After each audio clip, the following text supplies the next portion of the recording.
Media. Oh, welcome back to Behind the Bastards, a podcast that this is the part 2 of our series on Ian Smith, the Prime Minister of Rhodesia, a country made by racists, for racists, and of racists. Here to talk to me about racists, Becca Ramos. How are you doing, Becca?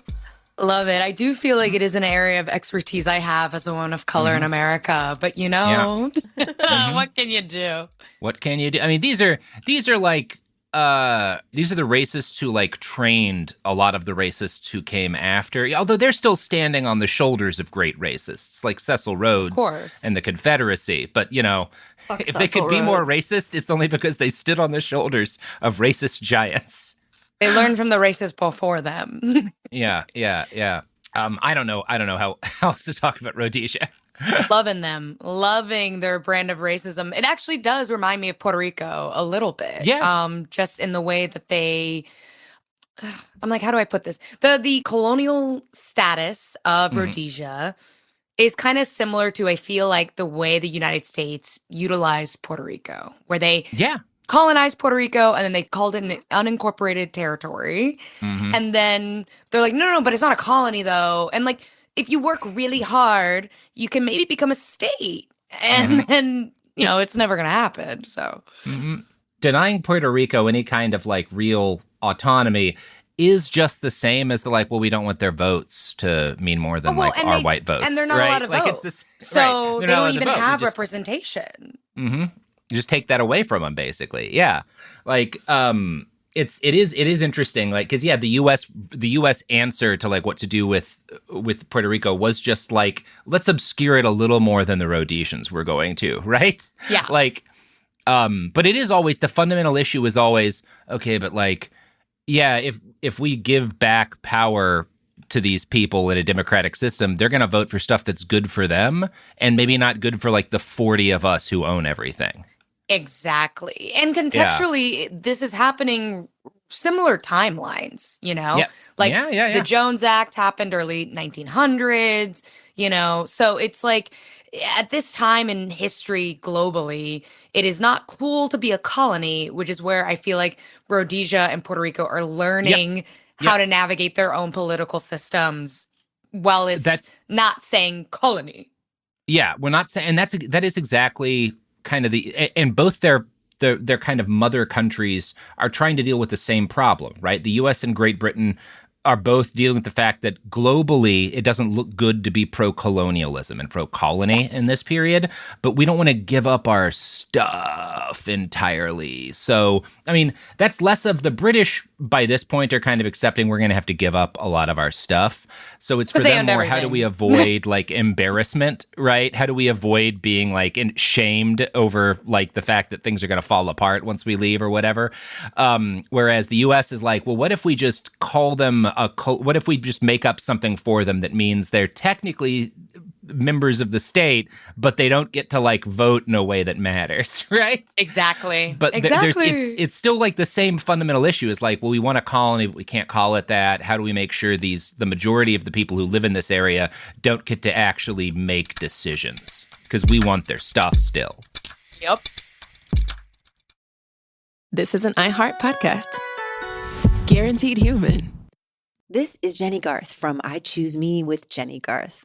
History is full of mysteries, like how people ever survived before modern laundry detergent. Luckily, Tide's here with boosted stain fighting for cleaner, whiter, brighter, and fresher laundry versus Tide Simply. No wonder it was America's #1 detergent in sales last year. If it's got to be clean, it's got to be Tide. Tide is a proud sponsor of the Elton John Impact Awards, honoring those who have helped shape a more inclusive and compassionate world with their artistry, advocacy, and unwavering commitment to equality. You won't want to miss the Elton John Impact Awards podcast, available on June 1st on the iHeartRadio app and everywhere podcasts are heard. This is Tony Ayo from The Real Report with Tony Ayo and Uncle Murder. You ever notice how everything keeps going up? Rent, streaming, even extra salsa at your favorite burrito spot? But with Boost Mobile, you don't have to play the will this go up soon game. Boost Mobile offers an unlimited talk, text, and data plan at a price that'll never go up. It's the same price you'll pay for life. Switch now for unlimited wireless at a price that'll never go up, only at Boost Mobile. After 30 gigabytes, customers may experience slower speeds. Customers will pay $25 a month as long as they remain active on the Boost Unlimited plan.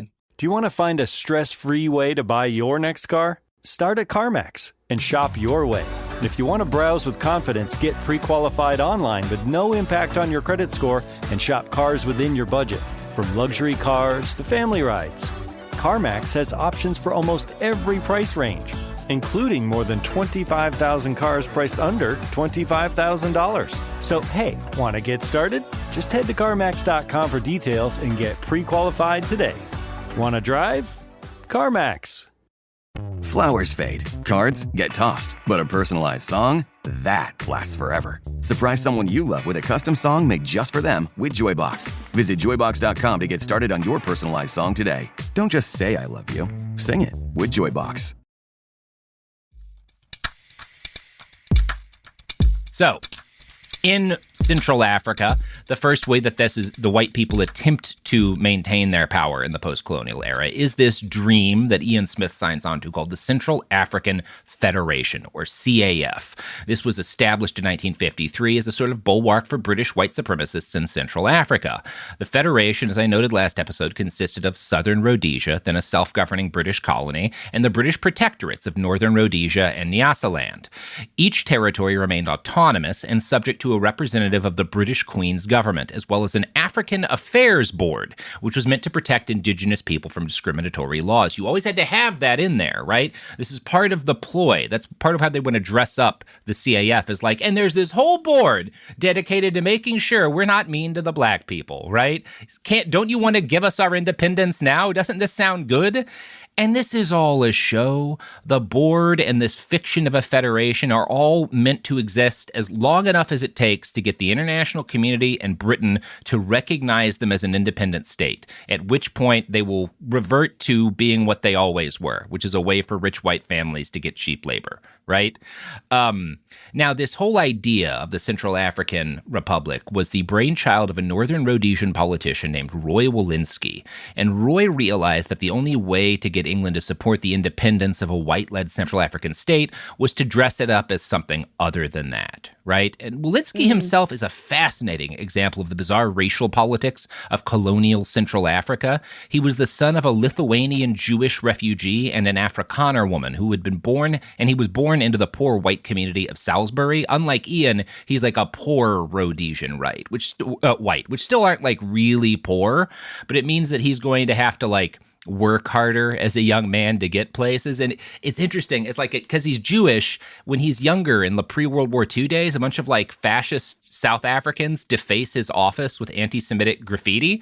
And so he's both has this experience of like being a member of an ethnic minority who's had to escape a genocide, and also you're actively trying to create a racial apartheid state. It's a really fascinating position for a man to be in, that Walensky finds himself in. And Frank Barton, former editor of the Central African Post, later wrote that, quote, "It is curious that a man who has endured such discrimination should be the main pillar of the discrimination practiced against millions of non-whites in the Federation." And it is an interesting thing to note. It's not weird. We see this pattern. Yeah, this is like a consistent pattern that we see a lot, not just, throughout history, but in modern times as well. I think you can dot the I's and cross the T's on that one. Mm-hmm. But yeah. So the whole point of this federation is to convince the British government that they could leave, right? And that if the British government leaves, everything will be okay. We'll have a state. It's not going to be mean to the Africans. No one's going to get angry at the British Empire for leaving us in charge. You guys will be fine. This won't be a shame to your country for the rest of time that you left us racists in charge of this part of Africa, right? You will never regret this. That's the whole idea behind the Central African Federation, or is like, you don't have to worry leaving all this shit in our hands. We'll take care of it for you. But London, they're not quite willing to take that, right? In part, you've got a left in British politics who has for the last several decades been like, we're going to decolonize as soon as we get any power. We're kicking you assholes like out. This is bad. We don't want to do this anymore. And you also, even among the larger chunk of the British government who are not fanatics about decolonization, these guys still are like, well, we don't want to be embarrassed if you turn out to be a bunch of monsters, which we know you're going to be because we know Rhodesians. So we need to have, before we'll cut you loose, you need to give us some guarantee that the majority of people who live in the Central African Federation want to be part of the Central African Federation, right? You need to provide us some evidence that the black majority of the country wants to be a country with you guys, right? And they can't prove that because they don't. Because these people are awful. Like, the black people don't want to live under the commands of these assholes who have been ruining their lives for decades now, right? There's never been any chance of like even getting enough of like folks like tricking them into backing this republic to get the British government on board with anything. And so by 1960, the dream is in free fall. You know, after about 7 years, it becomes clear to everybody this is never going to take off. They're never going to get the majority of the population to support this idea, and so the British government's never going to support this idea. In 1960, British Prime Minister Harold Macmillan gives a speech called the Winds of Change speech, which is very famous because he's talking about how like Africa is going to change. This massive change is sweeping Africa right now, and all of these colonial states are going to be gone soon. That's the Winds of Change speech. And so Harold gives Rhodesia a 2-year ultimatum, and he tells, Walensky basically, you've got 2 years to get your ducks in a row and come up with some way to convince the international community that the majority of black people living in this territory want to be a part of this federation too, right? And Walensky fails. There's never any chance of succeeding in this. And so, right, because they don't want to, because these people suck. So by 1962, his failure is evident, and the CAR or whatever kind of falls apart as a dream. A big part of why is that there are major black-led liberation movements in Nyasaland and northern Rhodesia by this point in time, and they're big enough that, like, number one, every time this guy claims, no, really, they want to be part of the Federation, there's, like, large groups that have international recognition that are like, no, we don't. We're actually like talking for ourselves now, and we don't want this. And they've gotten enough recognition in 1962 that Nyasaland and Northern Rhodesia are obviously about to become independent black-led countries, right? And so Southern Rhodesia is now sitting alone. This dream of a federation is dead, and they can kind of see the writing on the wall. If the British have backed like black majority-led governments in all of the surrounding post-colonial states to us, they're not going to let the white people continue to own everything in Rhodesia before they give it up, right? And this is where we return to our pal Ian Smith, who is smart enough that he can see the writing on the wall, right? Friend of the pod, enemy of the pod. Yeah. So again, Smith had been a big backer of Walensky's Federal Party, and in 1958, he'd become the chief government whip in Parliament, because there's like the Federal Party in Southern Rhodesia that is the party that supports this dream of a federation. And Smith is with that until 1958, when the Federalists, as part of an attempt to like get black Africans to support the Federation, they start pushing this new constitution that guarantees black people a set number of seats in the Rhodesian parliament. And Smith gets furious at this. His number one issue is there should never be any meaningful degree of political power handed to black Africans in Rhodesia. And so he's like, you guys are just doing this because you think it'll convince the British to make us a dominion, but they're never going to do that. They're never going to give white farmers a free state. And so if we just handing over political power to the black people who live here is just going to encourage them to rebel against us and make them think they can get even more. So we can't do any of that. And that's when he breaks from the party. He leaves politics for a little while because he's like, Smith is, he's looking at what's happening in Africa. You know, so he's a monster and a racist, but he's also not blind. You know, in 62, 63, 64, Belgium's pulled out of the Congo by this point, and that's gotten really violent. Nyasaland which is about to become Malawi, has a majority black parliament, and the British government is very clearly, as Smith sees it, they're just trying to keep us white farmers from panicking before they abandon us. All they're waiting for is an excuse to kind of carve us up the way they have these other territories. And then once we have no more power, they'll hand things over to the majority population who will take our land from us. Right? So that's what Ian Smith realizes in 58. And he's like, Walensky is incapable of seeing the situation as it is. And so I have to take action. So he leaves the party. He spends a year or two kind of bumming around, and he meets up with the leader of this conservative party, the Dominion Party, a guy named Winston Field. And Winston is he has been gathering all of like the right-wing Rhodesians to him. And Smith decides like this is the path forward for the independence like wing of Rhodesian politics. And so he starts a new political party with Winston Field that's specifically white supremacist and that is aimed at creating a new right-wing government to take power from the United Federal Party, which was Walensky's party, and oppose majority ruler decolonization, right? This new party is called the Rhodesian Front, and this is Winston Field and Ian Smith creating a white supremacist far-right political party that's whole goal and its whole promise to white voters is we will stop change. Right? And the Rhodesian Front does very well. They sweep the 1962 elections. That December, their big motto for the election campaign they run is vote Rhodesian Front for a white Christmas. And doesn't snow in Rhodesia. They're very much talking about for like a white, like in the most literal sense of the word, right? Yeah. A Time correspondent covering the 62 election described the Rhodesian Front's platform as scarcely distinguishable from the apartheid practiced across the border in South Africa. And this is a noteworthy change. Rhodesia's always been racist. It's always been an apartheid state, but it's also always sought to be different from South Africa and not look as they certainly don't want people to see them as racist as South Africans up until 1962. And when the Rhodesian Front takes over and wins, and when Ian Smith's party starts dominating things, that means it becomes like the norm in Rhodesia to be like, no, we're like the South Africans, but even more racist, right? Like we're explicitly accepting that about ourselves now. We tried to deny it for years, and we're no longer doing that. So that's what's happening. There's that Times correspondent that I quoted from earlier, the way he summarizes one of the Rhodesian Front's most popular campaign ads should make it clear what this party is all about. Quote, under posters showing the legs of white and black schoolgirls standing side by side, the Front blared, Rhodesia is not ready for this. That's their big scare ad. It's like, look, white and black kids at the same school. Like, you don't want that. Let's fight a war to make sure this never has to happen. Like, that is the Rhodesian Front's direct promise to voters, is you will never have to send your kids to an integrated school.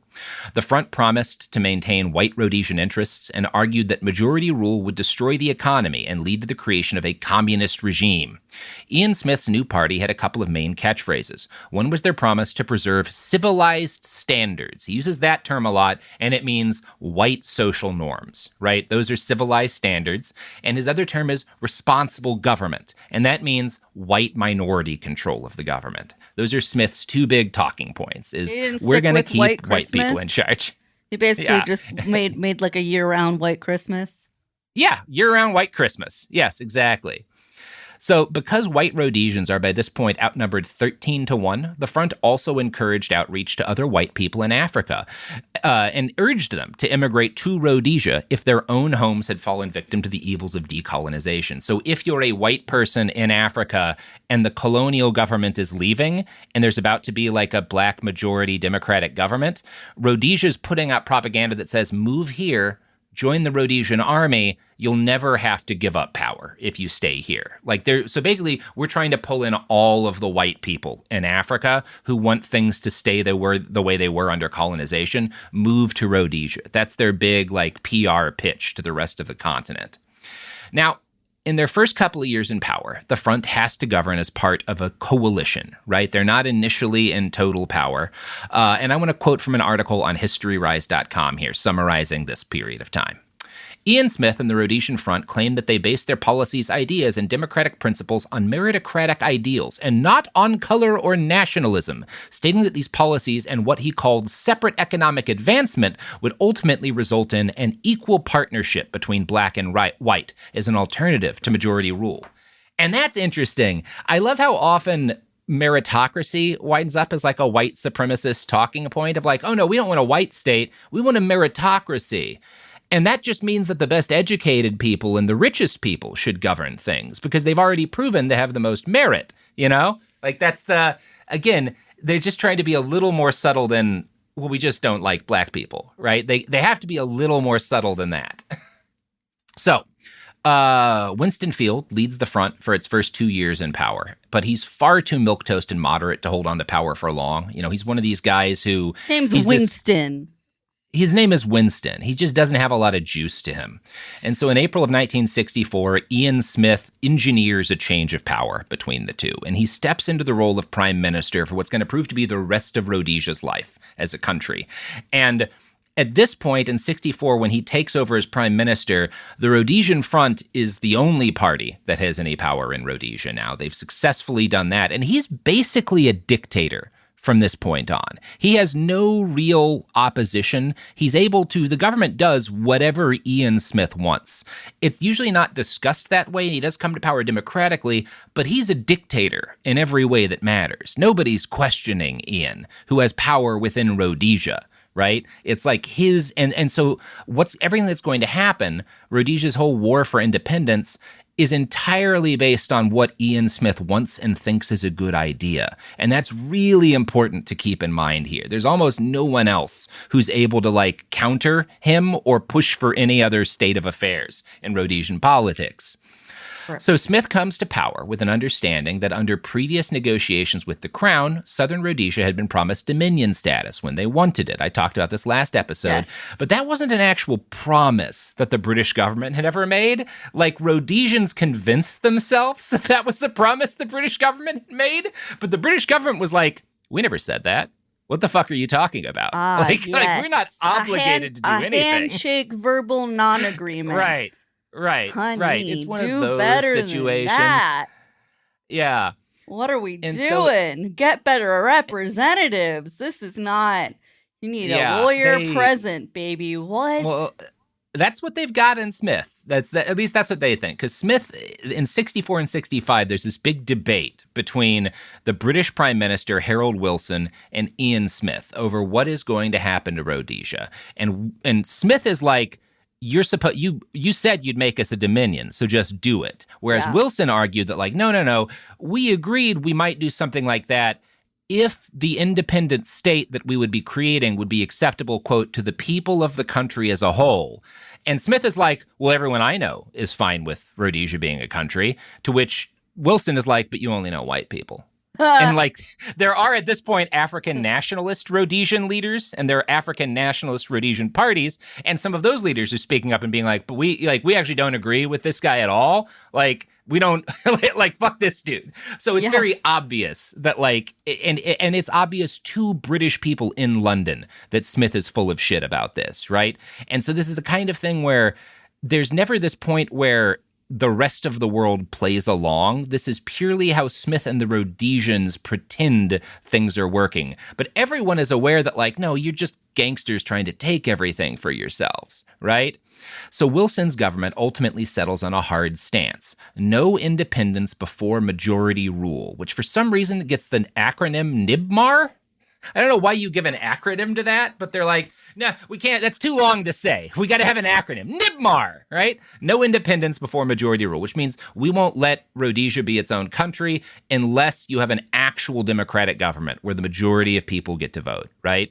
And Ian Smith and the rich white farmers he represented are really shocked by this. And they're shocked by how much mockery they get in mainstream British society. Again, we're in the 60s. There's like modern media. There's like people are talking about this whole debate, and they're talking about what Ian Smith is claiming and the obvious realities on the ground in Rhodesia that are very different.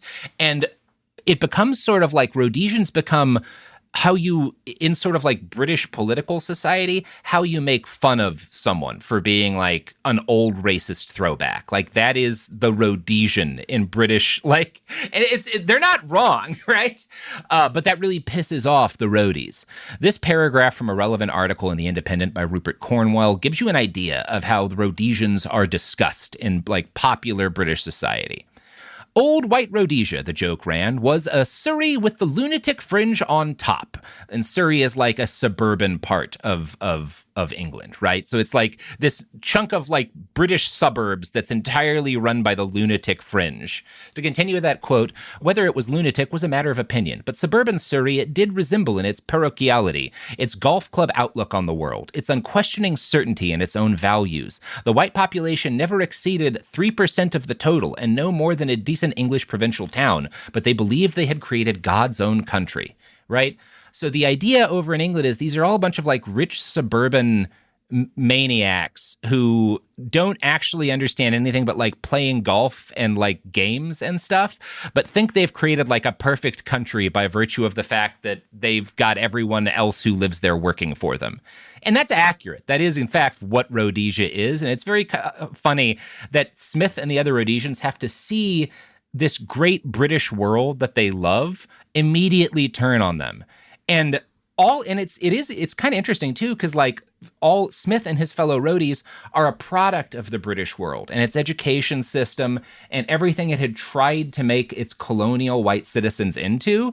And it's really funny to me that in the space of what seems like an afternoon, this goes from being how the entire country is trying to like encourage its young men to be to, oh, these people are idiot throwbacks. Look at these dummies. Look at these dummies and their old outdated ideas that like we were teaching them 20 years ago. But it is funny to me how quickly that happens. And the Rhodesian men never get over that. There's this sense of deep whiplash where they're like, but it was cool to be a racist really recently. Why are you treating us badly now? Like they never fully understand why their government has abandoned them. And it's just because they're obviously a bunch of maniacs. Wow. Good stuff. You know who else is obviously a bunch of maniacs? The sponsors of this podcast. That's right. That's right. That's right. Let's listen to them. This is Jenny Garth from I Choose Me with Jenny Garth.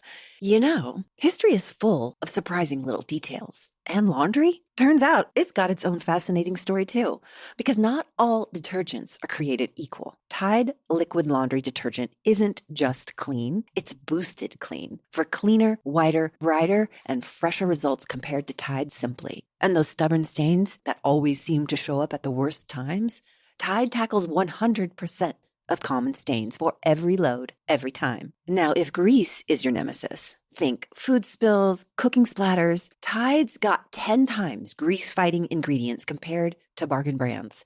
And it works in a machine, in any water condition, on all your machine washable fabrics. It's no wonder Tide was America's #1 detergent in sales last year. So if it's got to be clean and it's got to be fresh, it's got to be Tide. Shop now at your local retailer. Tide is a proud sponsor of the Elton John Impact Awards, honoring those who have helped shape a more inclusive and compassionate world with their artistry, advocacy, and unwavering commitment to equality. You won't want to miss the Elton John Impact Awards podcast, available on June 1st on the iHeartRadio app and everywhere podcasts are heard.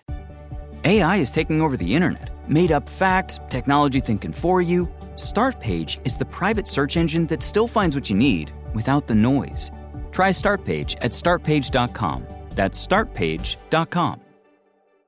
This is Tony Ayo from The Real Report with Tony Ayo and Uncle Murder. You ever notice how everything keeps going up? Rent's going up, streaming services are going up. Even your favorite burrito spot suddenly thinks salsa should cost extra. But with Boost Mobile, you and your phone bill don't have to play the will this go up soon game, because Boost Mobile has an unlimited talk, text, and data plan at a price that'll never go up. It's the same price you'll pay for life, meaning you're set to never worry about your bill increasing again for as long as you're on the plan. While the world keeps finding new ways to nickel and dime you, Boost Mobile gives you unlimited wireless at one set price for life. Imagine something in your budget actually staying the same. You'll pay the same for unlimited wireless when you're posting mirror selfies in your 20s and when you're posting mirror selfies in retirement. Some things never change. Switch now for unlimited wireless at a price that'll never go up, only at Boost Mobile. Mobile. After 30 gigabytes, customers may experience slower speeds. Customers will pay $25 a month as long as they remain active on the Boost Unlimited plan. Your social media feed delivers plenty of advice, but it doesn't know you. It doesn't ask questions. It doesn't give physical exams or order tests. Doctors do. At the American Medical Association, we believe the best care starts with a real conversation with someone who understands the science and your unique health. So stay curious, ask questions, but when it's time to make decisions, make them with a doctor. Learn more at amahealthversushype.org. That's amahealthvshype.org. And we're back. So, for his part, Smith and his fellow Salisbury conservatives reacted like paranoid old fuddy-duddies to the fact that they're not cool anymore. As Ian Smith wrote in his autobiography, within Britain itself, we were landed with a socialist government hell-bent on appeasing the cult of Marxist-Leninism at the expense of the old traditional values of the British Empire. Very funny. Bunch of Marxists in London running everything in fucking 1964. It's very much like it's always the way these people go, right? Is like, oh, somebody, like, people don't like us. People have realized that we're like a bunch of gross race. It must be Marxism. That's the only reason why we're not popular. It's the only reason why people don't like me is the Marxists stole their brains. And Smith just absolutely cannot understand why people are pissed that as they look at this country where like 3% of the population owns everything and controls everyone else, he sees anyone being angry at this as just like left-wing propaganda. Insane. Now, yeah, it's very, if you look at how Rhodesians talk about things in Rhodesia during this time, it's very normal for white Rhodesians to refer to the black people who make up the majority of their country as our black people in a way that implies both ownership and paternalism, right? Well, these are our people, and so obviously we take care of them. They're like family to us, and one of these days, maybe they'll be able to take care of themselves, but we have to raise them up, right? And Smith would be like, and obviously this is better for them. Rhodesia, Smith says, is home of, quote, the happiest black faces you ever saw. You know, like, because they don't have basic human rights, they're not worried about voting. They can just enjoy their lives working for us, you know, and that's very much how Rhodesians talk about things internally. And that's how they attempt to portray themselves to the outside world. That's how they rationalize it to themselves as well. Exactly. They need this. We're doing good for them, right? And they have to believe that because what they're actually doing is incredibly brutal. It's obviously brutal. Once in power, the Rhodesian Front works feverishly to pass laws denying black people what little freedom and autonomy they'd previously enjoyed. Smith's party supported the existence of two separate electoral rolls. In order to qualify to vote or hold office, you had to meet certain property, income, and educational requirements. Now, these are the same requirements for Rhodesians of any race, but the requirements were deliberately written out to exclude black Rhodesians, right? So anyone... So crazy. But like also we built these based on like, okay, how many black people have this much property? Is it none of them? Then that's how much property you got to have to vote, right? Like, it's very obvious what they're doing. So 1963 saw the formal dissolution of the Central African Federation, followed by months later in 1964, Britain granting independence to Malawi and Zambia, which are like had previously been part of these like colonial protectorates around Rhodesia. So now Rhodesia is surrounded on at least one side by independent, like democratic countries that are like run by the black majority of the population. And then there's just South Africa on one side that's like the only white governed state still around them. Now, London continues to hold the line on Nibmar during independence negotiations, and they also start offering buyouts to white members of the Rhodesian armed forces because they're just the British armed forces. So part of what Britain's doing is like, okay, Ian and his guys are going to try to delay. How about we just buy out the whole military so that there aren't white people with guns in Rhodesia anymore, right? And if we can do that fast enough, maybe the white Rhodesians who don't want to give up will just leave afterwards when they realize like we've bought the army out from underneath them. But Smith and his friends, they're not quite that stupid. They see what London is doing and they realize they're trying to like take our military and our way to defend our independence away. And around the same time, they can see that these militant African nationalist groups in Rhodesia are increasingly organizing and advocating for power, but they're also clashing for themselves. And there's two different main nationalist groups. There's ZANU and there's ZAPU. And they're both like they both call themselves. You don't need to do that shit. Everyone needs an acronym for your political party. No, they don't. It makes them feel more official. If they have an acronym, then it sounds real. Exactly. What do they stand for, Robert? Jesus. The ZANU is the Zimbabwe African National Union, right? And ZAPU is something else, right? But both with Zimbabwe, which is the name that Rhodesia is going to have after independence, right? This is like the name that the people who had lived here were already calling it, right? Rhodesia was just what the white people called it after a racist they particularly liked. So 63 and 64, you've got ZANU and ZAPU, these two different like black independence groups starting out and starting to like arm themselves and agitate. And they're initially both ZANU and ZAPU are primarily aimed at and agitating for independence from Great Britain. They're not fighting the Rhodesian state initially, right? Because they don't see that as like a big deal. Like their assumption is that it's going to happen like it happened in all of the surrounding countries where the British will leave and we'll just kind of roll over these folks when we win the election, right? So in an article for Small Wars Journal, William Turner summarizes what happened next. The internecine struggle with petrol bombs, intimidation, blackmail, and murder lost the support of much of the innocent African population, who were dedicated to the nationalists' ends, but suffered by their violent means. Neither ZAPU or ZANU emerged dominant. And so, because you've got these two different nationalist groups that are both opposed to the British Empire, and they're also both opposed to each other, because they're both like communist, but different kinds. And early on in 63, 64, they're not really fighting Smith's government because they don't see it as relevant. So they're kind of murdering each other, which causes a lot of alienation from like the majority of the population. And it creates a situation that if Smith hadn't been so racist and had been more intelligent and creative, he could have taken advantage of. You've got these like most motivated and organized chunk of the black population who want independence are in one of these two groups and they're both fighting each other. If I make friends with one of these groups, I can take advantage of that conflict and have an alliance of convenience and, push for independence and some sort of a state in which we share power. But Smith cannot accept sharing power. He cannot accept the idea that any group of Africans will organize to insist on their own rights and future. And so even though he has a chance to co-opt one of these nationalist parties and destroy the other, he bans both and arrests leaders of both and forces both out of Rhodesia, which ensures that in the future, the only forward option for their cause is going to be armed resistance, and often armed resistance where they're kind of, if they're not directly working together, they're at least tacitly working together. They will fight sometimes too, but Smith kind of ensures that they're going to consider him a threat before they consider each other a threat. He has the opportunity to have his enemies fighting each other, and he turns them together into fighting against him because he's just such a bigot. He can't even make use of what could be a good situation for him.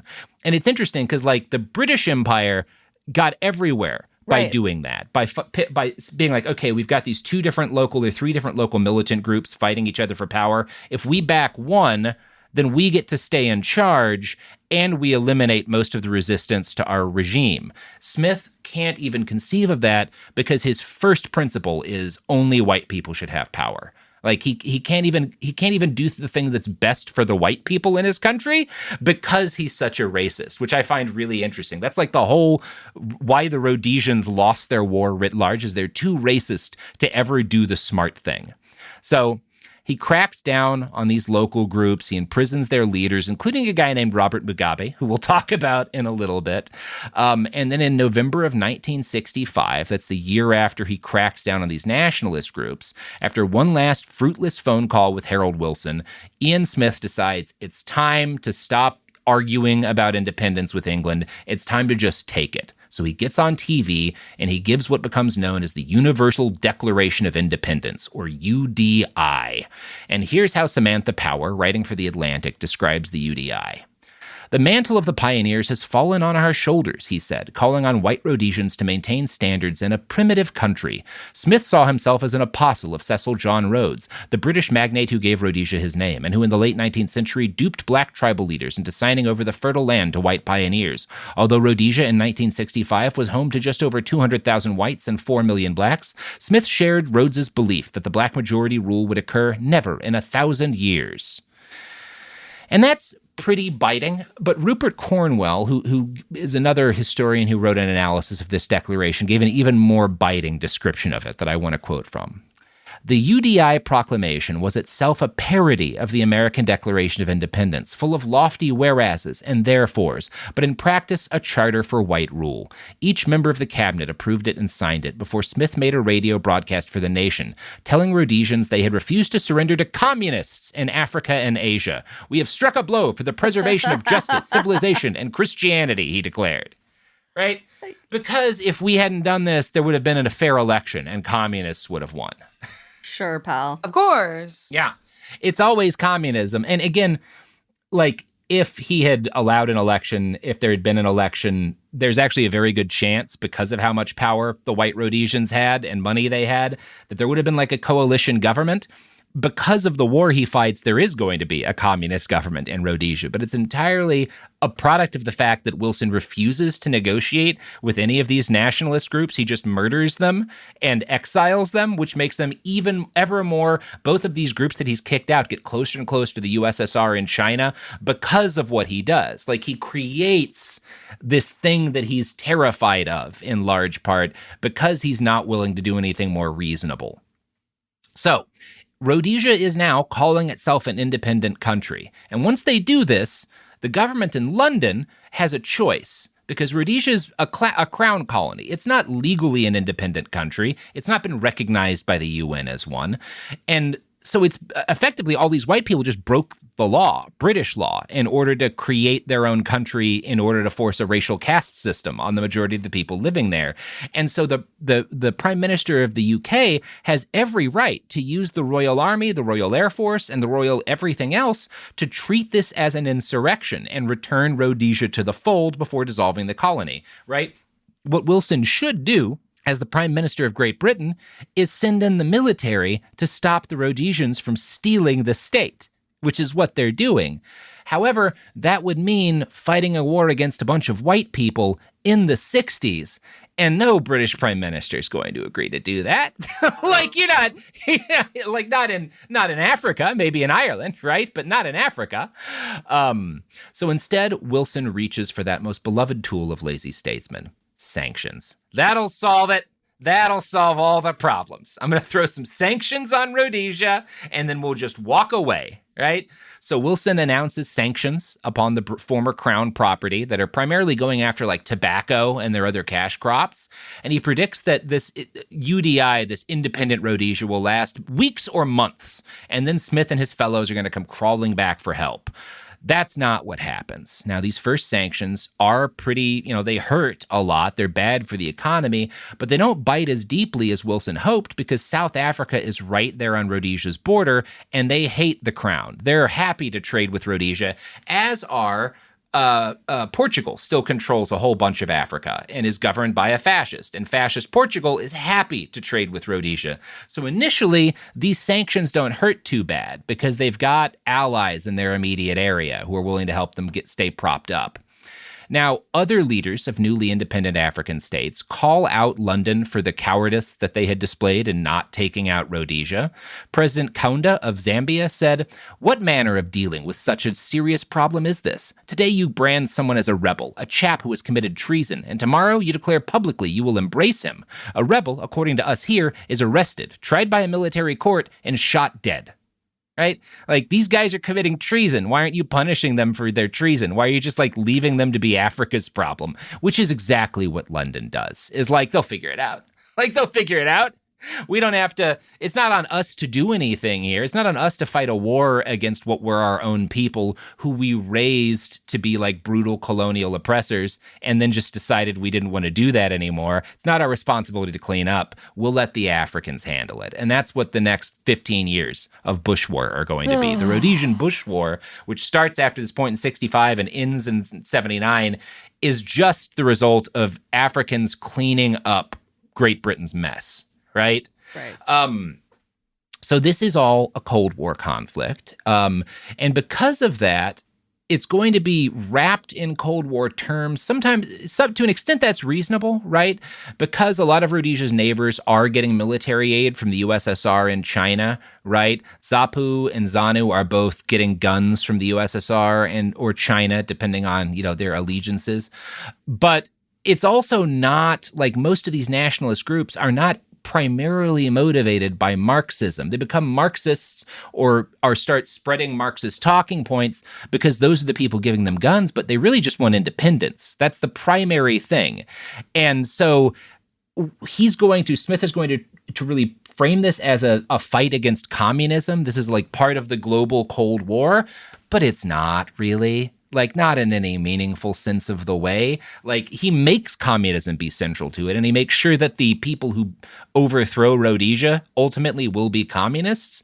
But this isn't really a Cold War struggle in that way. This isn't the result of, like, the USSR and the United States wanting to, like, having these, like, competing power areas they're trying to prop up. This is the result of a bunch of white people not being willing to hand over the shit that they stole and then declaring anyone who wanted to take their stuff back from them communists, right? That's really what's happening here. So after 65, once he's declared independence, ZANU and ZAPU officially start acting as insurgents, right? And their goal is to create enough violence that they force the Rhodesian government to either capitulate or make the West intervene and force the Rhodesian government out. Basically, if we just keep fighting long enough, this will get ugly enough that the Rhodesian government will fall apart, and then we'll be able to have black majority rule. And that strategy, in short, is going to work. Like, this is a very effective way to do things. Smith never quite catches up to what the real fight is about. And as a result of this, there's going to be kind of two narrative approaches to this war, right? The Rhodesians are going to frame what they're doing as fighting communism, which is really just like black people running their own affairs in Africa, right? And as a result of the fact that they see it that way, where this is a very, if you'll forgive the term, black and white situation, they're not able to deal with any of their enemies in a nuanced way. They're not able to be like, well, are there guys we could work with? Do we have neighbors who would be willing to partner with us in exchange for something? It's purely comes down to this racial struggle because of the way Ian Smith's politics are, and there's no way to negotiate a settlement out of that. There's no way to, there's nothing but increasing levels of bloodshed as a result of how Ian Smith and the other white farmers in Rhodesia see the world. So in 2007, Michael Evans wrote a study on Rhodesian tactics for the journal Small Wars and Insurgencies, and he concluded, quote, "The Rhodesian Front's ideology based on settler status anxiety upheld a conspiratorial interpretation of modern politics that emphasized virulent forms of Anglophobia, anti-communism, anti-internationalism, and anti-liberalism. The Smith government portrayed African nationalism not as an indigenous political phenomenon, but as an external instrument of world communism and Western appeasement."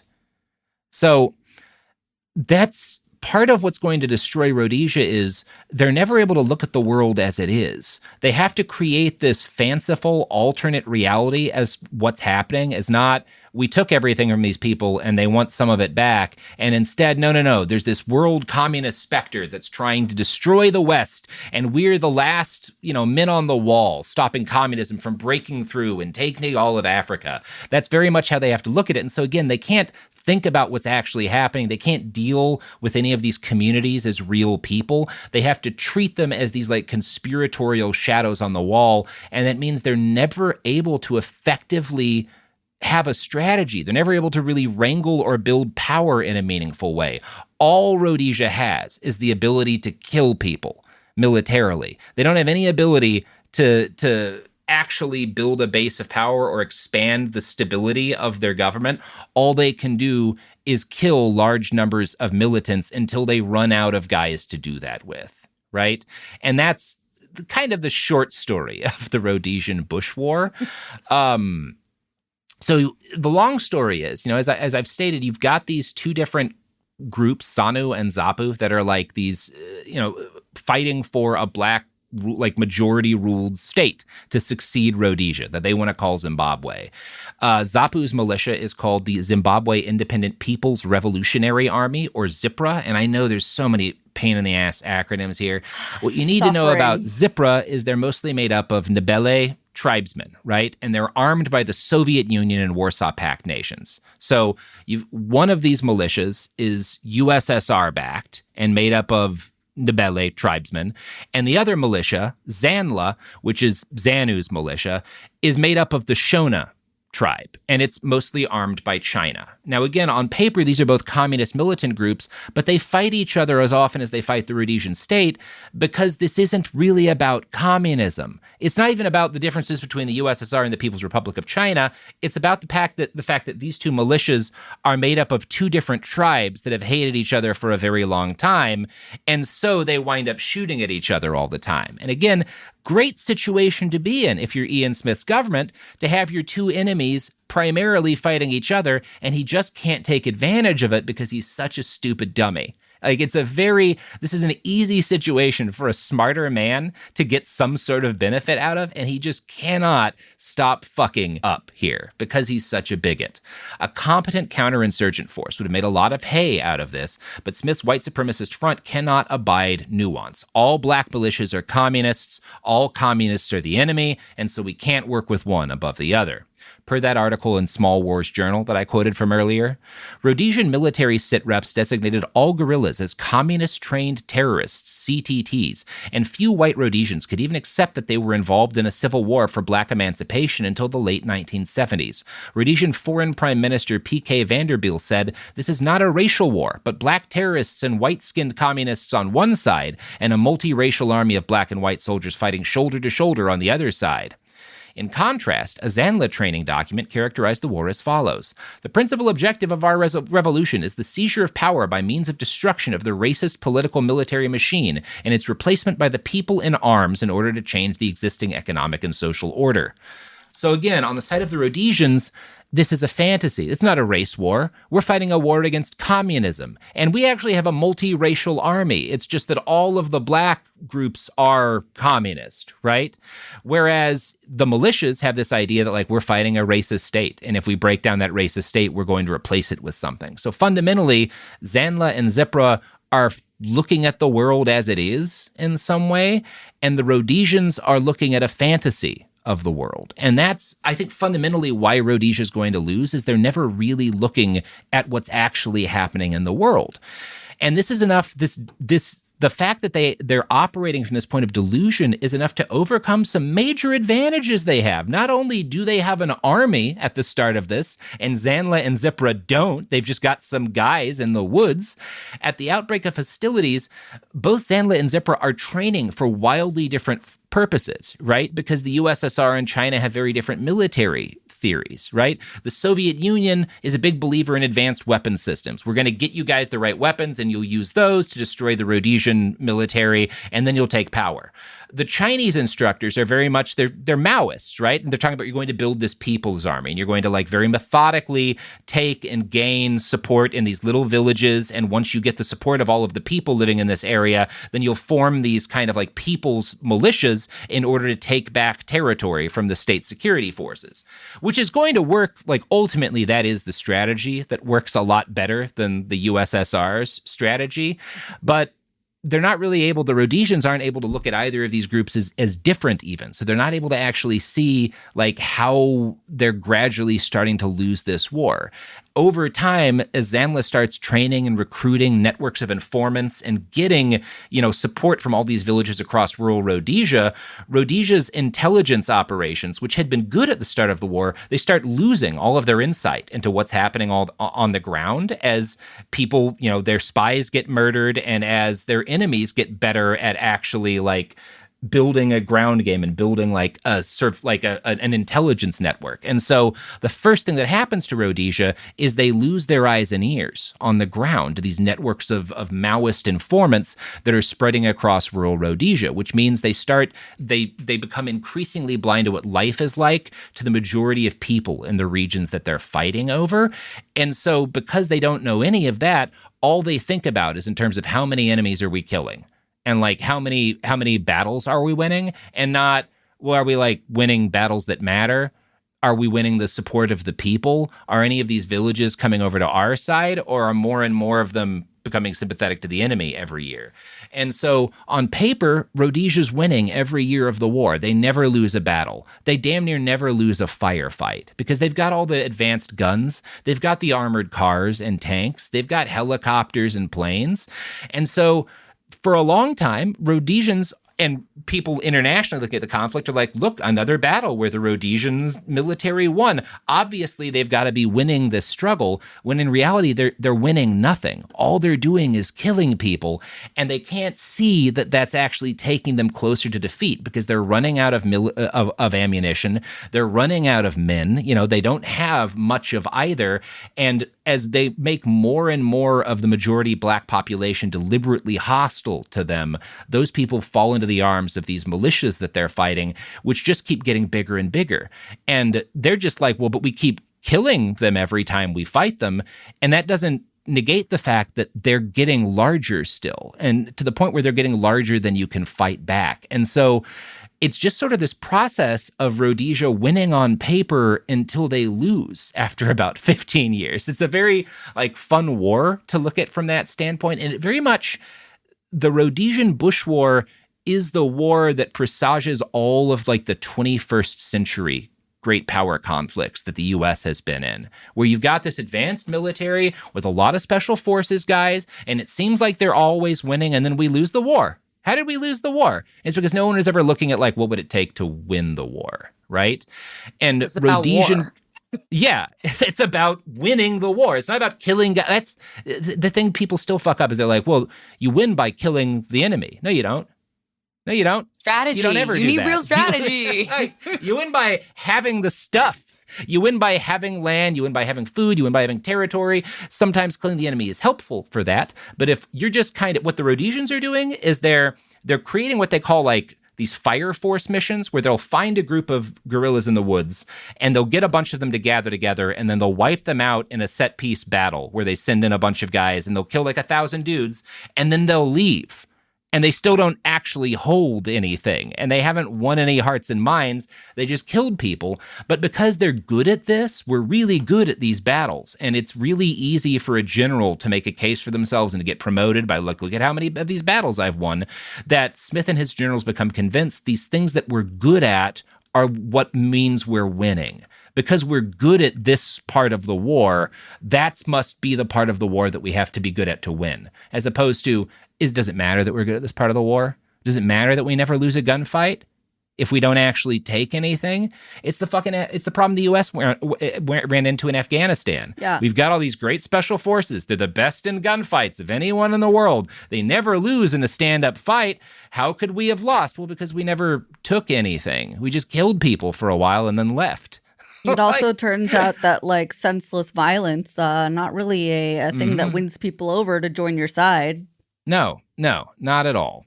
So as the war goes on, it becomes clear that the Rhodesian military is going to rely more heavily on black soldiers than they had hoped. Smith's party grudgingly offered mild concessions to black citizens in order to try and convince some of them to join. In 1969, a reformed constitution guaranteed 6 million Rhodesian Africans 16 seats in the assembly. Rhodesia's 270,000 white citizens got 50 seats. That same year, Smith's party introduced a land tenure act that equalized the amount of land reserved for white and black owners. And again, none of these are really very equal, but this shows the desperation he's in. He doesn't want to be doing any of this at all. He just has to, because there's this slow understanding that we need to do something to win hearts and minds. It's just always way too slow, and never he's never willing. He doesn't actually care about these people, so he just hopes they won't notice that 16 is a smaller number than 50. So the first stage of the Bush War ends in 1968. And it looks like Rhodesia's winning at this point. They kill so many insurgents that for a brief period of time in 68 and 69, there's not really any insurgents left in Rhodesia itself. They all have to flee to like bases in the neighboring countries in order to like avoid getting massacred. And because the neighboring countries are like South Africa and Portugal's African empire for the most part, this is pretty good for Rhodesia initially. But then in 72, Portugal's African empire starts to fall apart. And Mozambique over the next couple of years is going to, like, Portugal's going to lose control of Mozambique. And then it's going to become it's going to get taken over by the people who live there. And they're going to create a communist state. And those folks are going to be willing to provide aid and support to these like Rhodesian insurgents when they leave Rhodesia and need to rebuild their strength.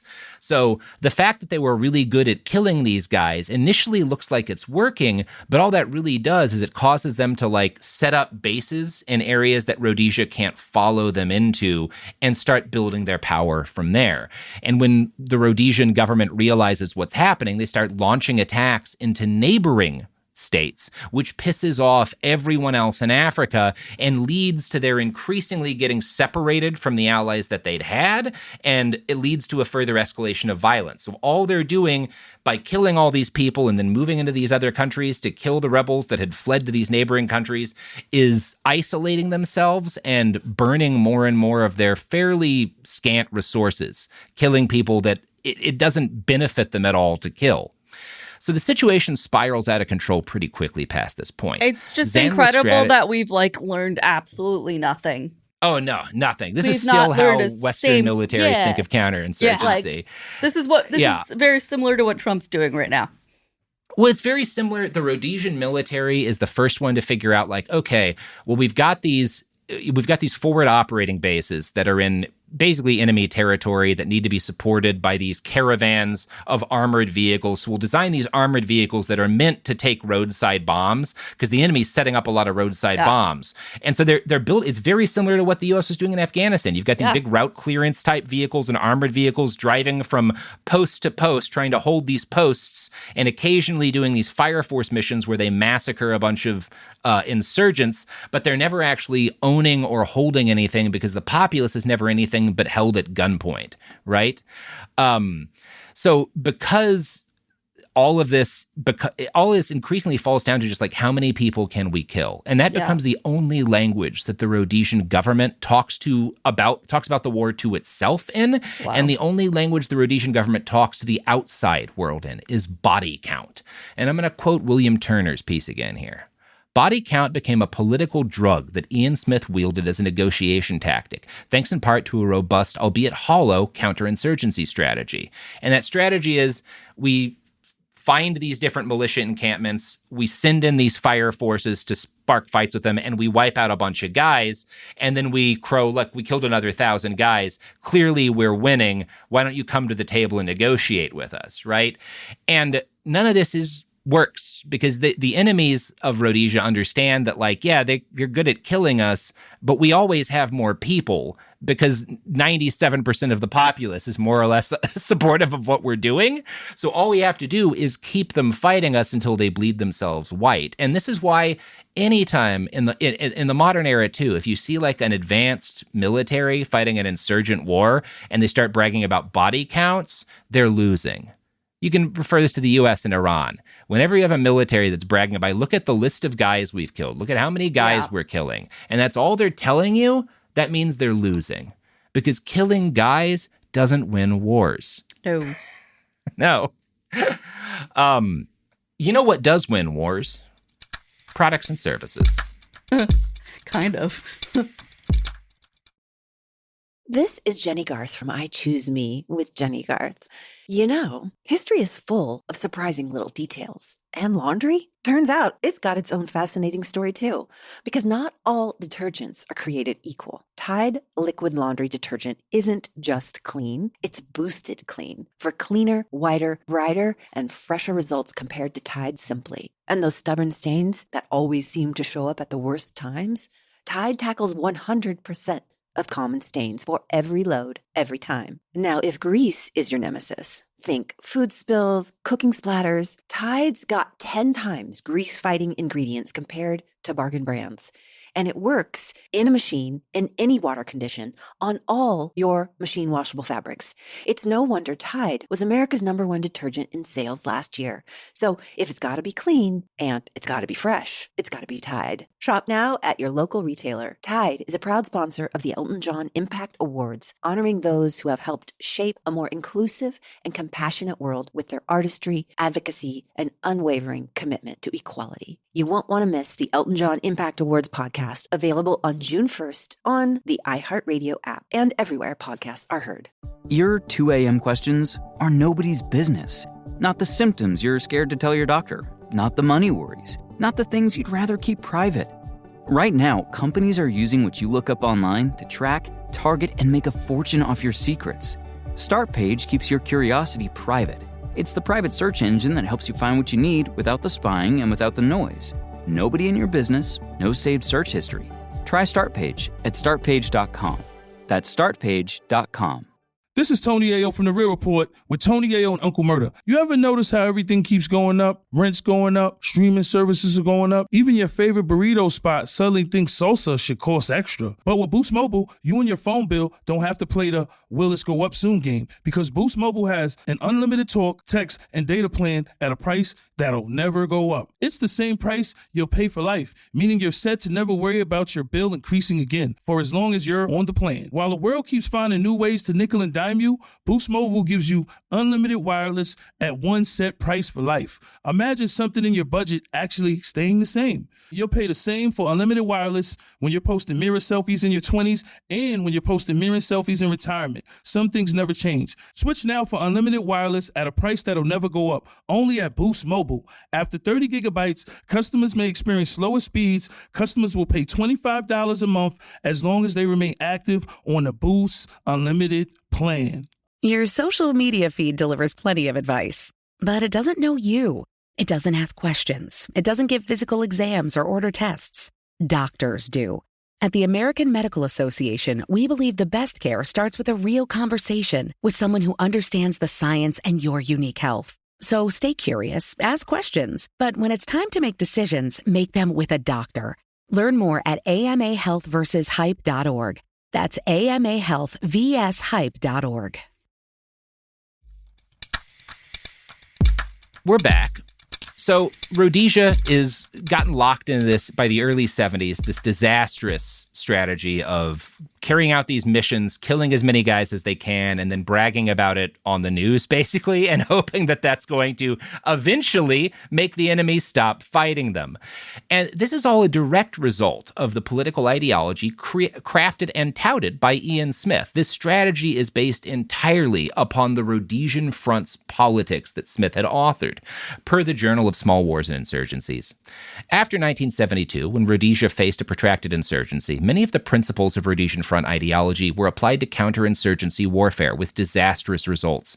Because the Rhodesian government viewed African guerrilla warfare as unrelated to domestic politics, Rhodesian counterinsurgency lacked a realistic political dimension. The dictates of settler ideology blinded the Rhodesian government to the vital need to win hearts and minds by applying timely principles of political pacification and reform to its counterinsurgency effort. Instead, a Rhodesian counterinsurgency campaign of maximum force was pursued. Because they can't see these as people with with legitimate grievances that need to be met and solved. They only see them as these sinister communists who have to be destroyed, and that means they're never able to gain any actual ground. In 1974, Smith's government launched Operation Hurricane, carrying out attacks that reduced the number of guerrillas in Rhodesia again to less than 100. Several times, they wipe out basically all of the insurgents in Rhodesia, and hey, look, we're on the verge of victory. And then a year or two later, there's thousands more insurgents, and they're fighting, their backs to the wall again, because all people are doing is leaving and recovering their strength nearby and then moving right back in. Now, that same year that Smith declares this victory, there's a coup in Lisbon that permanently ends Portugal's African empire. And a Marxist government takes power in Mozambique after that and starts providing insurgents with open aid and assistance. By this stage of the war, Rhodesia has transitioned fully to a military that very much resembles our own in some ways. At the start of the war, Rhodesia had their kind of special operations units, which were there to support the regular army. By 74, 75, special forces are doing nearly all of the killing and fighting, supported by these like elite armored and airborne regiments that the regular military is there to support. So it goes from special forces are there to carry out missions the regular military can't to it's all about special forces because we're really good at training these small units of killers up and having them do these like very complicated missions. And we don't really know how to do anything else. So we're just going to assume that that's going to win us the victory because look at how impressive these special forces guys are. They can carry out these missions so well. It's the same thing with the US, right? Where we're like, look at how scary our Navy SEALs are. Look at how good at these guys are at like killing or capturing the leader of this country. Maybe we don't need anything but special forces and air power to win a war. And then you wind up in a situation like Iran where you realize like, no, you need quite a bit more than that, actually, right? But Smith is trying. The reason why they like relying on special forces is that you don't need a lot of guys, so you don't need as many soldiers, and they're less likely to die in the field. And so you have less casualties you have to explain to these grieving white families. So in the mid-70s, they move over to this concept of what they call pseudo-operations, which is the term they have for these special forces raids they're going to increasingly be reliant on. Here's how Ian Martinez described pseudo-operations in a 2002 analysis published for Third World Quarterly. Security personnel would dress as insurgents and infiltrate rural communities seeking out real insurgents. When they found the real insurgents, they could opt for an engagement or call in their position and allow other army units, notably the Rhodesian Light Infantry, to come in. At first, highly trained white officers of the SAS were used for the operations, but language barriers and the distinct physical facial features of the whites necessitated the use of black Zimbabweans. Now, this is something, if you read current-day Rhodesia defenders, they'll be like, Rhodesian special forces were integrated. They had white and black soldiers fighting alongside each other, right? How could they be a racist state if they had black special forces guys? Now, the reality is these special forces guys, and most of them are in a unit called the Selous Scouts, which is a mixed race unit, but it's a mixed race unit because they need black people to infiltrate rural communities and carry out terrorist attacks, basically. That's why they've integrated their special forces, is that white people can't hide. But you could also say this about all army for all of time, you know? Well, yeah. Like, just because there are people of color in any military, no matter what country, does not mean it's not racist. Yeah.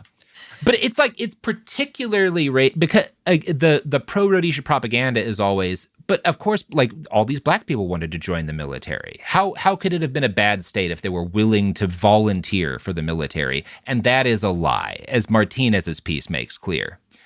Injured or captured insurgents were turned and made to serve the Selous Scouts. Thus compromised, they could never return to their villages and were beholden to the regime for their lives. The new recruits were able to provide intelligence and the latest call signs used by the real insurgents. The British had made used a similar pseudo-ops concept in Malaya and Kenya. The Selous Scouts were housed at a secret facility near Mount Darwin within the hurricane theater of the war. The Selous Scouts proved extremely effective in providing the security forces with useful and timely intelligence, and were responsible for a staggering 68% of all insurgent kills and capture in their areas of operation. But if you look at that, if you dig into that statement, what's happening is they're taking injured and captured insurgents and they are making them carry out what are effectively war crimes. These people are often wiping out whole villages, and in order to stay alive, basically we'll pay you and we'll give you your lives and freedom if you carry out war crimes for us. And as a result, the folks who do join the Selous Scouts, like the black soldiers who agree to be a part of this unit, are being made into, like, this is just a war crimes unit. They're doing the most nightmarish crimes against humanity imaginable, and they can never go home again, right? This is not these people believed in the Rhodesian cause thing. This is you captured these people and basically tortured them until they agreed to fight for you in a lot of cases, and then made sure they had no life outside of committing war crimes for the regime, right? That's the reality of these mixed race units in the Rhodesian military. So the Selous Scouts are effective fighters, but they are also primarily effective at carrying out horrific war crimes, primarily war crimes using chemical weapons, which the Rhodesian government comes to love in the late state of the war. Chemical and biological weapons. They're huge fans of that. So if you want an idea for how a lot of these raids tend to look from a casualty standpoint, Rhodesia launches like 40 raids into Mozambique between February and June of 1976. And the largest of these raids, Operation Eland, ends with a little over 1,000 guerrilla fighters killed. These are Zanla guerrillas killed, and 0 casualties for the Rhodesian military, right? And that sounds great on paper, but it also, the fact that these are individually successful operations on the ground doesn't mean they're successful strategically, because Operation Eland pisses off South Africa. Rhodesian sending special forces into an independent country, Mozambique, and South Africa is currently dealing with the fact that Mozambique is a geopolitical enemy of theirs that's being supported by both the Soviet Union and the Cuban government. And so they have issues if Rhodesia is invading this country and it pisses off Mozambique, and that increases the operational tempo and brings in more foreign assistance to Mozambique, it creates problems for South Africa, right? And so the South African PM gets so pissed at Rhodesia after this successful raid that he withdraws all South African soldiers, pilots, mechanics, liaison officers from Rhodesia. And by 1976, half of Rhodesia's defense budget was paid for by South Africa. It's a great example of how, on paper, we carried out this massive attack. We killed 1,000 enemy guerrillas, and none of our own guys even got injured. What a success. No, you pissed off your only allies so much that they took away all of their assistance that made your war possible, right? It's like one example writ large of how stupid this strategy is, of all we need to do is be better at killing. Well, no, because you ignored the political dimension. You pissed off. You were too racist for your own racist allies, and they took their ball and went home, and now you're fucked, right? Wow. That's what brings down Rhodesia as much as anything, right? They'd been flat-footed after their collapse of their Portuguese allies in 74. And then after 76, they don't even have South Africa to rely on. Smith has to call on reservists and draft ever larger numbers of the shrinking white population, because it's also pretty dangerous to be a normal Rhodesian soldier. Most of them are not these elite special forces units. Most of them are hanging out in these isolated, forward operating bases or getting bombed on roadsides. And so they are dying and getting wounded at a high level. And so young Rhodesians are fleeing the country. They're going to other Western countries where white people are able to move, and they're bouncing from Rhodesia because they don't want to fight and die in this increasingly futile war. So by the end of 1976, Smith is fucked. Not only have all of his allies backed out, but the Prime Minister of South Africa, B.J. Wooster, had called for majority rule in Rhodesia, right? So now South Africa has gone from arming Rhodesia and supporting them to saying, you guys really need to give up, right? And this is the thing that kind of fucks it for Smith. Kissinger had been pushing him at this point to, open up to majority rule. The British government had been pushing him, but it was when South Africa was like, you have to accept majority rule, that he knows Rhodesia's goose is cooked. So he knows that by 76, but he doesn't accept the reality for more than 2 years. In 77 and 78, Smith poured all of his nation's hopes and dreams into special forces operations that he knew were already failures. And increasingly, these special forces units are only maintained by bringing in foreign-born volunteers. And so in the late 70s, Rhodesia starts a major ad campaign. They're putting ads on all sorts of right-wing papers in the United States, in Britain, and all across the Western world, basically being like, hey, are you a racist? in another part of the West, come to Rhodesia, you can fight you can fight a war against those like scary black communists, and you'll get to live in like a white apartheid state afterwards. It'll be just like the Confederacy was. That's like the pitch Smith is making to white Americans largely, is if you move to Rhodesia and join our army, it'll be like the South never lost, right? And that's kind of like fucking unhinged. Yeah, it's crazy stuff. Now, this is all matched. The fact that like this pitch to come and join us, you'll get to be part of like a white state, is matched with this propaganda about how good the Rhodesian military is. There's all these books about these fire force attacks, which they're still legendary and like white supremacist propaganda as like, these are the best warriors the world ever produced. These great Rhodesian soldiers, they killed 1,200 men and didn't lose a single man because, you know, Rhodesians were the best fighters of their day. And the reality is that like, no, they were picking fights they knew they could win and not fighting fights that they knew they were going to lose, and they lost the war because of that, because like the fights that they were winning didn't matter. Like they couldn't win any of the fights that mattered, so they picked a bunch of useless fights that looked good on paper to convince racists to join their army, right? That's what Rhodesia's kind of doing at this point in time. By the end of 1976, Rhodesian military planners had started admitting privately to each other that victory was no longer possible. All their army could do was stave off defeat. From that point forward, Smith told the army, the gloves are off. You can do whatever you need to win the war. There's no any crimes against humanity you want to commit, give it a shot. We have no other, we've got nothing else in the tank, basically. So Rhodesia's PSYOPs unit creates a plan to kill and capture terrorists to win over the local populace. And in practice, this means they start executing prisoners in the field and assassinating ZANU officers abroad in, independent countries. And this disrupts the organization enough that ZANU actually does suffer a lot from the casualties of their high-ranking leaders. But ZANLA, the other militant organization, is still doing just fine. And that just means that they get stronger by comparison. And at the same time, Smith and his generals are so convinced that this is working that they start escalating their dirty tricks campaign and really pouring all of their military effort into that. Martinez summarizes, quote, "The techniques used were poisoning wells, spreading cholera, infected clothing used by terrorists, and using anthrax to kill cattle and thus deny food supplies to the guerrillas. By 1975, clinical trials were being performed on humans, a clear and recognized crime against humanity, provided by Rhodesia's answer to the CIA and the Selous Scouts secret detention center in Mount Darwin. The doctors would administer various agents to the prisoners, experimenting with agents and dosages. The CIO, which is Rhodesia's CIA, then disposed of the bodies of the victims down mine shafts.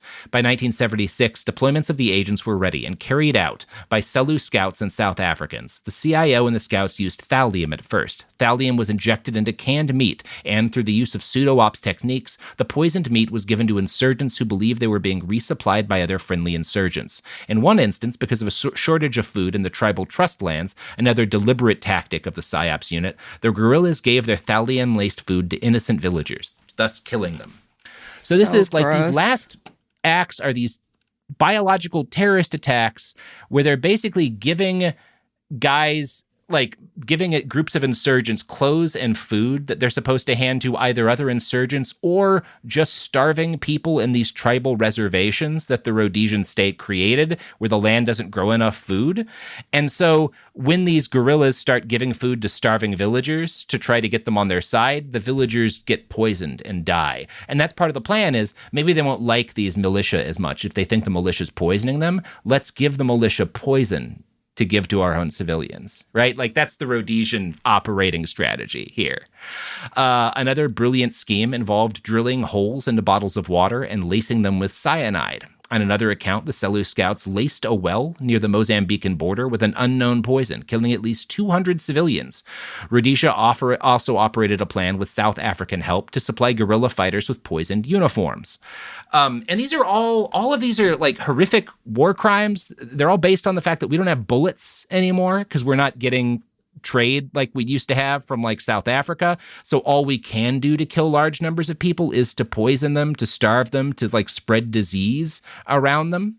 And as their military techniques are growing increasingly war crimey and desperate, Smith also starts making increasingly desperate political moves. In March of 78, he allowed the election of a black prime minister. Now, this was for show. The fact that there's a prime minister of Rhodesia who's black now doesn't mean that Smith isn't still in power, because he still controls the military and intelligence agencies, right? This guy's just there for show, and it doesn't work. The international community still fails to recognize Rhodesia. That summer, militants shoot down a commercial Rhodesian plane, and the surviving civilians are butchered by insurgents. Smith's government responds by invading Zambia and Mozambique that October with Rhodesian forces. And again, the military parts of this seem to go well. They kill thousands of guerrillas. And again, they piss off everyone around them and earn international condemnation that cuts them off even more from the food and the arms that they need from the people that they had been buying them from. And so outside of these well-funded... Huh? 78, 79. All right. Yeah. So by 79... the whole Rhodesian special forces are just poisoning poor people. Are people not? Like, that's all they're doing? Like, really? and are people not just like livid about this? Yeah, okay. They are. That's There's good. more rebels like, than ever. They're outnumbered badly. The regular Rhodesian army keeps shrinking because they're getting killed, and like they don't have the weapons that they need anymore. Who's so they're funding fleeing this the shit? country. They don't have any money anymore. That's good. Why the war has to end, right? Is that because they're running out of money, right? Because he's broken war the country. War is expensive, right? War is expensive. Eventually, rebels destroy the entire Rhodesian strategic fuel stockpile, which is all kept in one place. And Ian Smith does not and his government just do not have the gas, literally and figuratively, to continue fighting after 1979. Where's Great Britain in all of this? Kind of sitting back and being like, you guys got to stop doing that. Oof, you're using a lot of war crimes. Boy, are those chemical weapons? You guys really better stop. Wow. But like, they don't, send in the RAF or anything. Yeah. I think it is, as horrifying as that is, and as many people as they kill, it is worth noting, because there's always this thing whenever you talk about like these wars that are kind of done similarly, or that feel very similar to the Rhodesian Bush War, like Vietnam, where like there's a lot of Americans who will be like, oh, we would have won if we could take the gloves off. It was just those damn liberals in the media didn't let us like fight the way we should have fought. There were no gloves for the Rhodesian military. They used all of the forbidden weapons. They used anthrax, like they used fucking thallium, like they were poisoning wells. They did everything you're not supposed to do. They did all of like the hardcore stuff that these like fascists think will make sure they win. If they're just tough enough, we can win a war. And they lost really badly. Like, crazy. Because they never knew how to win. They never had a plan for winning. All they had a plan to do was kill people until they stopped fighting, and that never works. Right? So as things start to collapse, Ian Smith reaches out increasingly to what had become his most reliable foreign supporters, the global white supremacist far right. By the late 1970s, the white population of Rhodesia was already a diaspora, composed not just of British colonists, but Portuguese and Afrikaners who decided that their own homes weren't quite white enough, and that Rhodesia was the place to fight for white Africa. And so Smith's idea, again, was like, why can't we try getting other white racists? Well, are there enough of them to like fill out our country, right? And so he takes advantage of the fact that there's a lot of white journalists and media in like the US that will report the way he likes to frame the conflict, as if this is really an anti-communist campaign, right? And you can see that even in like the New York Times. I found a 1976 article by the New York Times that's not like super pro-Rhodesia, but here's how it describes like Ian Smith's Rhodesia in 1976. The white Rhodesian resents any comparison between the race attitudes in his country and those of the powerful Afrikaner-run Republic of South Africa. In general, the Rhodesians have the paternalistic view of the non-European, which allows in the very long run for black participation, when he has reached our standards in a century or so. Not for Salisbury or Bulawayo, those nasty whites-only signs in hotels and other public institutions. Instead, the more discreet right of admission reserved, which any black Rhodesian ignores at his peril. Most true Rhodesians will insist that the harsher racial attitudes are the monopoly of the newer immigrants, those who settled to take advantage of the post-war bloom in the tobacco industry in Rhodesia. Basically, the racists came in after Ian like started opening it up to the rest of the world. Like we weren't as racist until like the late stages of the war. Also different because we infantilize them. So right, because we infantilize it's them. different. Yeah. We didn't just hate them. We just didn't believe that they were real people that could govern themselves. Yeah, and it wasn't until later that the racists came in, you know? And for an idea of the ads that Ian's putting out desperately in this period of time, Sothi's going to have one on the screen that's a very famous Rhodesian Army ad from the late 70s. And these would run in U.S. magazines like Soldier of Fortune. It's just, be a man amongst men. And there's like a guy in camo with a rifle, and it says Rhodesian Army. You know, that was their motto. It was like, be a man amongst men in the Rhodesia. You can really be a man in Rhodesia, you know? And this takes off really well within like the U.S. far right. There's like a cottage industry and people coming back from Rhodesia with their stories of, oh, I fought for this unit, or I participated in this firefight, and you know, I got to fight the communists. And people will write these like honestly, these kind of like pornographic stories of like participating in violence on behalf of like this colonial settler society in Africa. And it was very much the appeal to a lot of these American racists is this is a place that's like the Confederacy would have been if it were still around, right? Yeah. There's a good article in Jacobin by Kyle Burke on all of this that looks at, that kind of describes a little bit like the American Friends of Rhodesia in this period of time. William F. Buckley had even helped organize a propaganda campaign known as the Friends of Rhodesian Independence, which worked hand in hand with the Rhodesian government to popularize Rhodesia's cause in the United States. But nothing seemed to work. The growing war, coupled with U.S., British, and UN sanctions, imperiled Rhodesia's future. If it fell, then, communists would take over, as in Angola. That alone troubled right-wing Americans, but perhaps even more disconcerting was the result of the U.S. government, especially the CIA, which had been hamstrung by a series of scandals and investigations that rocked the intelligence community in the mid-70s. The state appeared both unstable and unwilling to reverse the spread of communism in Africa. When the CIA had mounted a covert action against Angola's Marxists in late 1975, Democrats in Congress shut it down within a few months. The West isn't doing its job, one American mercenary lamented. The U.S. especially isn't doing its job. If they're too scared to fight the communists, then people like me have to act independently. I consider it my duty to fight in Rhodesia. After Vietnam and Angola, we can't afford to lose any other countries. Wow. We did. We did. Yeah. We just did. None of these guys, these handful of like white Americans who came over, none of this was enough to prop the state up. It never could have been. That was always a fantasy. For one thing, Ian was reliant upon there just being this massive population of Americans who were raised the way he was, on like heroic stories of colonial warriors fighting crowds of Zulus. And those people just didn't exist. You know, there's some racists, but even most of the racists didn't want to move to Africa to die fighting in a bush war, like for your stupid racist country. By 1979, an estimated 40,000 people had died in Ian Smith's Bush War. Jesus Tens of Christ. thousands had been imprisoned. Margaret Thatcher, the incoming British Prime Minister, made it clear to Smith that it was well past time he and his compatriots fuck off into the sunset, and ultimately, they did. The plan was for a freely elected parliament and with universal suffrage. Whites would be guaranteed 20 of the 100 seats in parliament, which is not, you know, even free, right? That's still unfairly biased towards the white people, but they're still unhappy with this, right? And, you know, the man who replaces Smith ultimately is an equally ill-omened monster. Robert Mugabe wins the first Zimbabwe elections in 1980. You've probably heard of his name. Yes. He is not a good guy. He was originally a school teacher, but he becomes like a Marxist organizer and gets locked up by Smith in 1964. And he goes on, once he takes over, he's a horrible dictator and he destroys a lot of Zimbabwe as a result. A lot of like the society that exists is ruined by his kleptocratic regime. However, his regime, number one, when it comes to power, inherits the security state that Ian Smith had set up. All of like the guns, all of these different like legal institutes that had been created to allow Smith to lock up his political enemies, all that's still in existence when Mugabe gets into power, and Mugabe uses a lot of the state that Smith had built to create his own dictatorship, right? Now, the other thing is that Mugabe himself was partly a product of Smith's horrific war.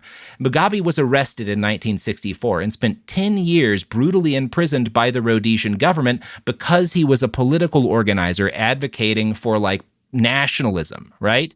And he's even like 3 years into his prison sentence, Mugabe's like young son gets sick and dies, and Mugabe begs to be given leave to attend his boy's funeral. It's like 3-year-old kid's funeral. And Ian Smith is like, no, fuck you, right? So when Mugabe gets freed in 1974, initially as like a peace overture by Smith's desperate government, he's not super happy, nor is he like a really well-adjusted guy. And by the time that he swept into power in 1980, both he inherits this like brutal and powerful police state built by Smith to wage the Bush War, but he's also become like very much an angry, brutal man himself in the process of surviving and winning this Bush War. And so, yeah, his dictatorship is pretty brutal and horrific, and is also part of the dictatorship in a lot of ways that Smith establishes. Right? The fact that Mugabe is so awful and ruins the country even more is a continuation of the desperately bad policies that Smith had pushed that started ruining the country. Right? For his part, Smith spent the rest of his life living in Harare, which had been Salisbury, and is the capital of now Zimbabwe after Mugabe wins. And Mugabe actually leaves him alone. Like, he's allowed to live his life. He keeps a nice house. Like, 10 years on, his land gets appropriated by the government, but he lives out his life for years in Zimbabwe as a free man. Periodically, Mugabe would like threaten him, you know, to be like, oh, I'm going to prosecute him for war crimes or something, whenever his own popularity was low. But, you know, he's able to live out his life, and he never apologizes. He never apologizes for the atrocities committed while he held office. Yeah. And in fact, when he was interviewed in the year 2000 in The Guardian by Sandra Jordan about like, do you feel bad about all the people you killed? Smith said that he had no regrets about the 30,000 or so Zimbabweans killed during his rule. Quote, the more we killed, the happier we were. We were fighting terrorists. Yeah, the happier you were. What a cool guy. Yes, the happier you were, which is why you lost the country. Because most people weren't happy. Thank you. Yes. Did he at least die of something horrific? Hey, he dies. Like, well, he doesn't live forever. Dead, but it's not like live forever. He doesn't live forever. I can give you that much. He does not wind up being like our first immortal. Oh, cool. But he has like a long retirement. Yeah, he travels. Again, he's a free person. He gets to visit like South Africa. He lives into the fucking 2000s. He dies in Cape Town in 2007 at age 88 after a stroke. Right? So it's too long. You know, he lived too long. Yep. He lived way too fucking long. Anyway. He was buddies with Kissinger. Yep. Well, he didn't like Kissinger, but he didn't like anybody, you know? Yeah. He was a real piece of shit. Anyway, how we feeling? Yeah. Bad. Lovely. Yeah. Well, that's the story of how Rhodesia became Zimbabwe and how Ian Smith became a dead person. Becca, you want to plug your pluggables at the end here? Well, that was a lovely episode. Thanks, you guys, for having me. You can find me and follow me at Bex, Beccs Ramos on all platforms. And you can find my podcast, Welcome to El Barrio, wherever you stream your podcast. It is not video, it is audio only, I should say, when I say stream. But, and you can find and follow us on Instagram at Welcome to El Barrio. And you can email us at welcometoelbarrio@gmail.com with if you have Puerto Rican guest suggestions, your own barrio stories, and etc. Awesome. Well, check that out. And yeah, folks, we'll be back next week with something. I don't know what yet. Don't hassle me. I'll figure it out in time. Maybe. Behind the Bastards is a production of Cool Zone Media. For more from Cool Zone Media, visit our website, coolzonemedia.com, or check us out on the iHeartRadio app, Apple Podcasts, or wherever you get your podcasts. Full video episodes of Behind the Bastards are now streaming on Netflix, dropping every Tuesday and Thursday. Hit Remind Me on Netflix so you don't miss an episode. For clips and our older episode catalog, continue to subscribe to our YouTube channel, youtube.com/@BehindTheBastards. We love about 40% of you, statistically speaking. AI is taking over the internet. Made up facts, technology thinking for you. Startpage is the private search engine that still finds what you need without the noise. Try Startpage at startpage.com. That's startpage.com. A burst pipe. A dead water heater. The AC calling it quits. Who do you call? HomeServe is an easy way to handle unexpected home repairs with plans covering stuff basic homeowners insurance usually won't. Instead of scrambling for a contractor, you make one call to get the repair process started. Join the millions of customers who trust HomeServe right now. Go to homeserve.com/podcast for 50% less your first year. That's homeserve.com/podcast. Savings compared to renewal price, void in Florida. Hey, it's Rach, and if you're like me, you want treats that are simple and taste amazing, and that's why I love Johnny Pops. They're deliciously made with simple ingredients and no artificial dyes. Whether it's a quick snack for the kids or a sweet moment for yourself, Johnny Pops are the perfect treat.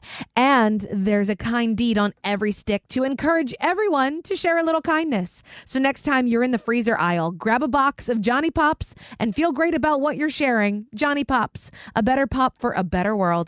Hi, this is Gronk from Dudes on Dudes. I'm here to tell you about protecting your end zone with wet, extra large flushable Dude wipes. Unlike dry wiping with toilet paper, Dude wipes clear instead of smear. Wetter cleans better. Goodbye dingleberries. Goodbye itch and irritation.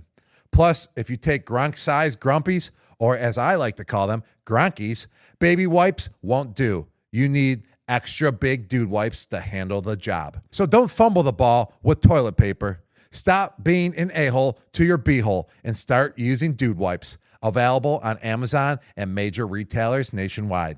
Dude wipes. Best clean, pants down. This is an iHeart podcast. Guaranteed Human.